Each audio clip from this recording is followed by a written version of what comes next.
We are all aware of the conflict that can be brought by a country's national elections, but what's currently happening in Mozambique is something else.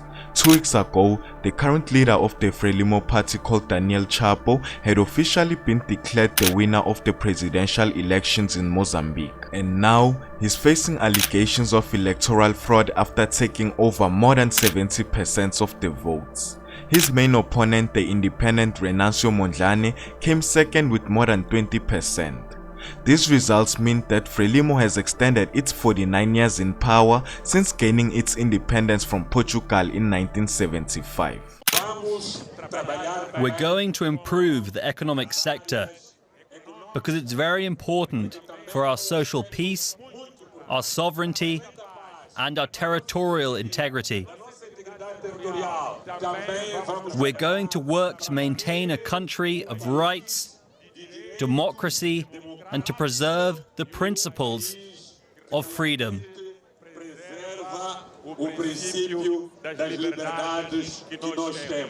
Now, the disturbing part about this is that on the 19th of October 2024, a high-profile lawyer who was preparing a legal challenge to Chapo's win was killed in a shooting along with Mondlane's spokesperson. This has caused riots in Mozambique as residents are going on protests demanding Chapo's removal. We're going to carry on what he always pushes us to do. And if one guy die, it doesn't mean we all have to stand down.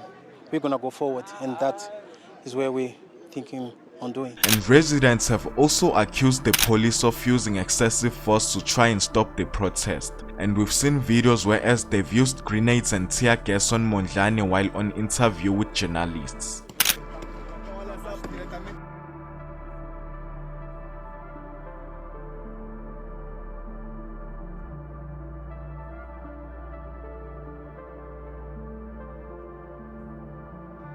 Recently, South Africa has closed down its borders after protesting both sides of the country. Push! Charge!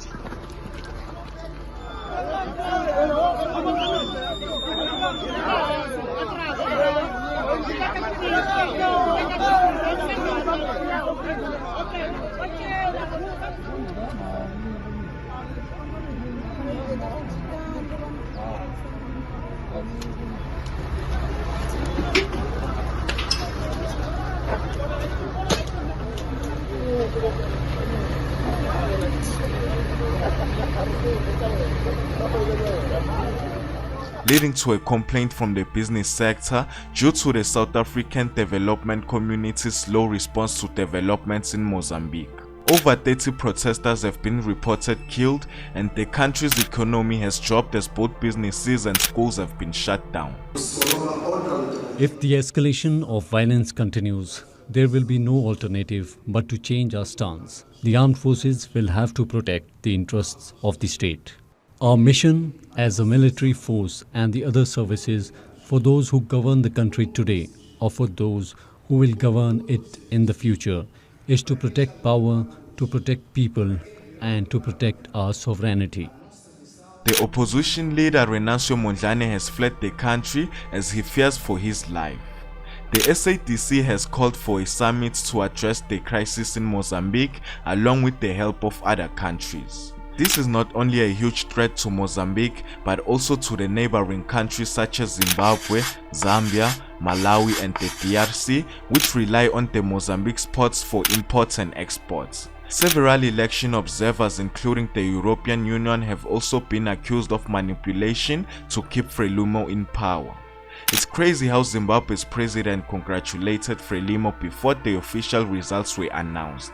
My name is Jay and this is Moment in Future, pulling you into the truth.